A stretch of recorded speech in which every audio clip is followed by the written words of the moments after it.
знаю, где я сама находится.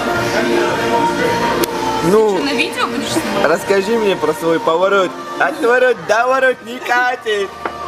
Короче, вот заезжаешь в Макинюрт, короче, ну там Грозный неподалеку, короче. Ты что, на видео снимаешь? Это что, фотокамера, что ли? Офигеть, это Canon, да ну нахуй. Вот, короче, заходишь к Рамзану Кадырову и говоришь, я, короче, знаю, где Назратский поворот. Если ты в натуре знаешь, где Назратский поворот, он тебе, короче, отстегивает $1 000 000, Porsche Cayenne, Стечкин и, короче, ну, право жить вот в Грозном, находиться именно. И еще тебе свою фамилию отдаст, отвечаю. А еще вот я хотела рассказать о том, как я люблю свой чеченский народ, отвечаю. Вот, хоть я и не знаю чеченского языка, но вот, блин, того все обожаю чеченцев. Они такие все пошкаянистые, такие все кадыровские, отвечаю. Хрень несу, но вот обожаю чеченцев.